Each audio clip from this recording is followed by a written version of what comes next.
Assalamualaikum warahmatullahi wabarakatuh.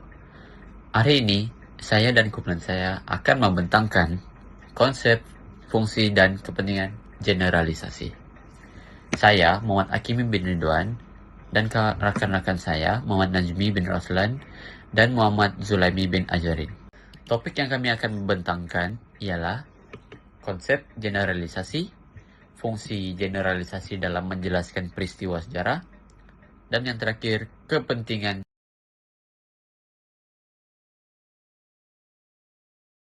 Apakah pengertian generalisasi?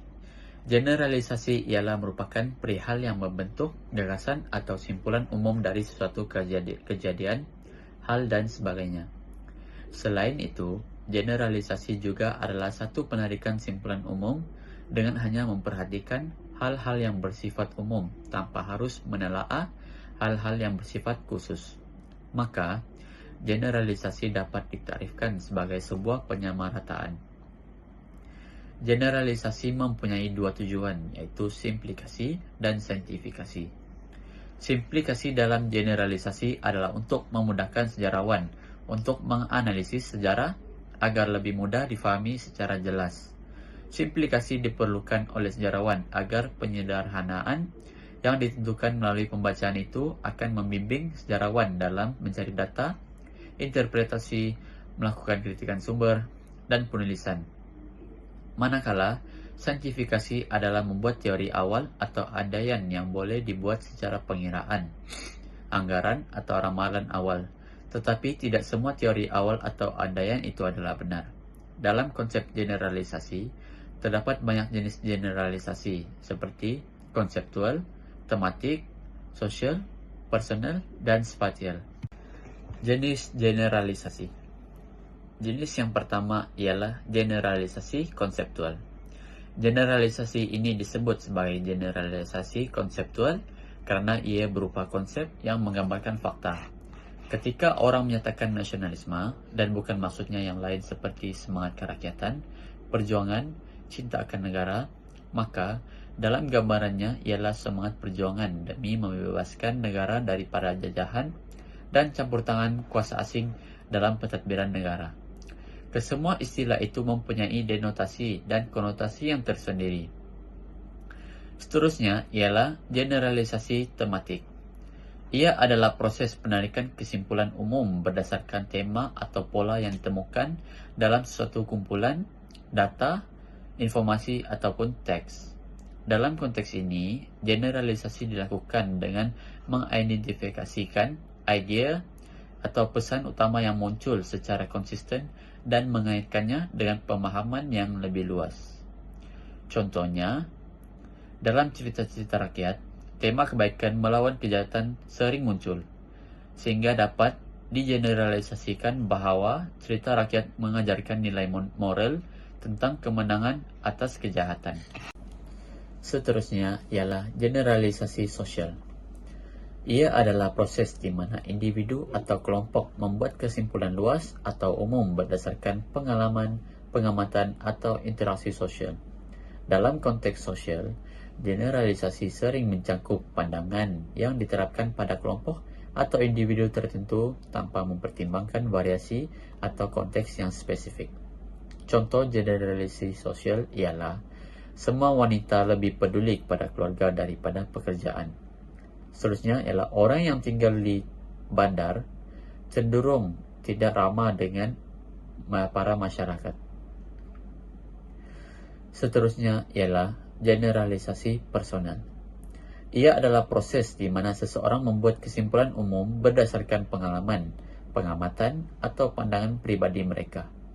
Generalisasi ini seringkali bersifat subjektif dan dipengaruhi oleh emosi, nilai, atau sudut pandangan individu. Contoh-contohnya ialah berdasarkan pengalaman pribadi. Generalisasi ini muncul dari pengalaman hidup seseorang tanpa mempertimbangkan bukti atau data dari sumber yang lebih luas. Jenis generalisasi yang terakhir ialah generalisasi spatial. Ia adalah proses menyederhanakan atau merangkum informasi geografi atau spasial ruang untuk membuatnya lebih mudah difahami atau digunakan. Generalisasi ini sering diterapkan dalam pemetaan, analisis geografi, dan pemerhatian data untuk mengatasi kerumitan dan meningkatkan keterbacaan. Ciri-ciri generalisasi spasial adalah berkaitan skala peta, bertujuan untuk kejelasan, dan berdasarkan data spasial. Bagian yang pertama yang akan saya bentangkan ialah fungsi generalisasi dalam hubungan antara peristiwa lokal dan juga fenomena global, di mana yang kita faham generalisasi ni dapat membantu kita dalam melihat hubungan antara peristiwa lokal dan juga global. Sebagai contoh dia, Perang Dunia Kedua ni tidak hanya melibatkan negara-negara tertentu, tetapi Perang Dunia Kedua ni juga mempunyai kesan global yang mempengaruhi masyarakat di suatu negara itu. Generalisasi ini membolehkan kita ni memahami bagaimana konflik global ini membentuk peristiwa lokal, seperti penjajahan Jepun di Asia Tenggara, di mana ataupun pembagian Jerman selepas perang. Dengan generalisasi ini kita juga dapat memahami bagaimana tema besar seperti imperialisme, globalisasi ataupun perubahan teknologi mempengaruhi sejarah tempatan dan antarabangsa. Sebagai contohnya, revolusi industri di British memberi kesan besar kepada perkembangan ekonomi dan sosial di banyak negara, termasuklah juga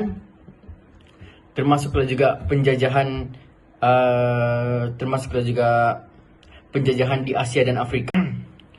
Seterusnya ialah generalisasi ini mampu membantu dan memudahkan pemahaman suatu peristiwa sejarah, di mana generalisasi ini memudahkan orang ramai untuk memahami peristiwa sejarah.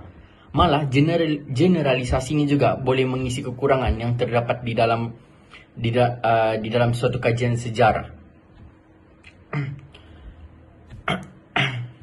Dengan memahami suatu peristiwa tersebut, maka secara otomatik kita ni boleh mengetahui siapa yang terlibat dalam peristiwa tersebut, tempat kejadian, dari segi masa dan saksi kejadian tersebut.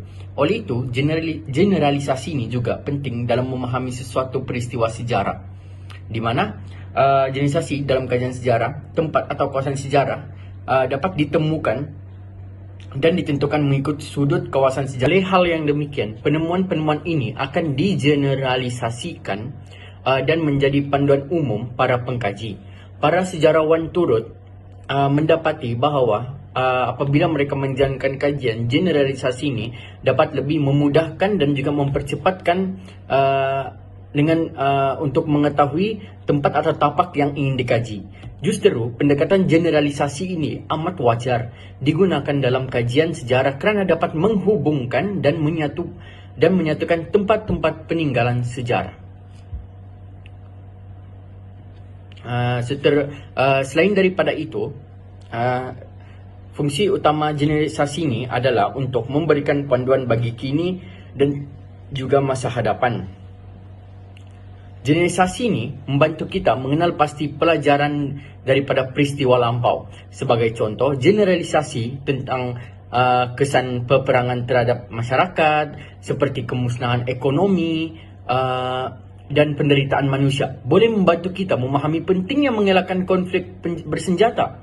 Selain itu, melalui generalisasi, kita juga dapat memahami bagaimana kebijakan yang salah boleh membawa kepada kemerosotan sebuah masyarakat. Sebagai contoh, dasar diskriminasi kaum yang dilakukan oleh rejim apartheid di Afrika Selatan memberikan pelajaran penting tentang kesan buruk ketidakadilan sistematik terhadap kestabilan politik dan pembangunan negara.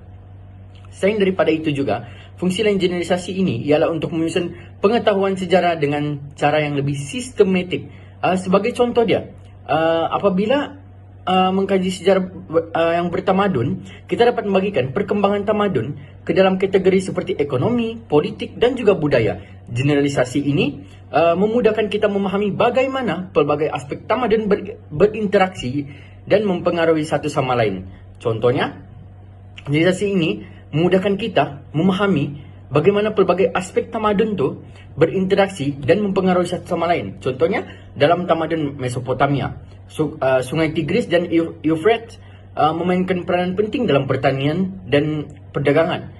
Generalisasi seperti ini membantu kita memahami hubungan antara geografi dan perkembangan bertamadun. Hari ini saya akan bincangkan tentang generalisasi, tapi saya akan lebih spesifik, yaitu saya akan membincangkan kepentingan generalisasi dalam sejarah. Jadi saya akan memberikan 3 poin ataupun 3 isi.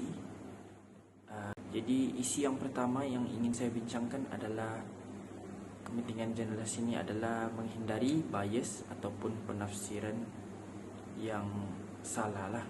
Jadi generalisasi yang berasaskan bukti yang kukuh dan penyelidikan yang teliti boleh mengelakkan daripada terjadinya kesalahan tafsiran sejarah lah. Iaitu dengan cara mengelak penafsiran sejarah yang salah ni, seorang sejarawan tu perlulah mengetahui ataupun mengenal pasti pola-pola peristiwa yang berlaku sebelum ini. Jadi dengan mengetahui pola-pola peristiwa sebelum ini, seorang sejarawan itu akan mendapatkan bukti yang lebih kukuh ataupun penelitian yang lebih lah. Jadi perkara itu sekaligus dapat mengelakkan penafsiran sejarah yang salah lah. Dan itu adalah isi yang pertama. Isi yang kedua pula adalah ia menyumbang kepada pembinaan, di mana ia dapat membina identiti nasional lah dalam kalangan masyarakat. Jadi generalisasi juga dia memainkan peranan penting dalam membina identiti nasional dan global. Sebagai contoh, kita mengambil tema daripada perjuangan untuk kebebasan. Jadi ini sudah tidak asing. Tema ini sudah tidak asing di dalam masyarakat kita, yaitu masyarakat Malaysia sendirilah. Sebab di Malaysia tema ini dapat dilihat dalam perjuangan menentang penjajahan dan usaha ke dalam kemerdekaan.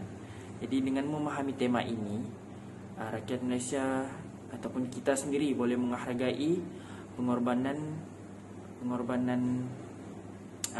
masyarakat terdahulu di dalam memperjuangkan hak mereka untuk menjadikan Malaysia ini sebagai negara yang merdeka dan tidak ada campur tangan kuasa luar. Jadi sekaligus ini dapat membina semangat kebangsaan di dalam diri kita. Dan pada masa yang sama, generalisasi ini juga dia membantu kita memahami pengalaman manusia secara kolektif. Sebagai contoh, tema seperti migrasi manusia atau perubahan iklim adalah isu yang relevan untuk semua masyarakat dan menjadikan sejarah alat untuk memupuk perpaduan global. Dan itu adalah isu yang kedua. Dan kepentingan generalisasi yang terakhir adalah pengajaran dan pembelajaran. Jadi mengapa yang penting? Kerana ia memudahkan proses pengajaran dan pembelajaran di dalam sebuah masyarakat lah. Jadi dengan adanya generalisasi ini, pengajar dapat menerangkan ataupun menjelaskan dengan menceritakan peristiwa lalu seperti bagaimananya terjadi perubahan sosial secara lebih teliti agar pelajar dapat memahami peristiwa dengan lebih mudah lah. Jadi dengan generalisasi ini, pelajar pun dapat memahami dengan lebih mudah bagaimana peristiwa-peristiwa lalu terjadi, bagaimana ia terjadi dan berubah ke arah mana. Jadi dengan adanya generalisasi ini, ia akan memudahkan proses pengajaran dan pembelajaran. Sekian, itu saja kepentingan generalisasi yang ingin saya bentangkan. Sekian, terima kasih. Assalamualaikum warahmatullahi wabarakatuh.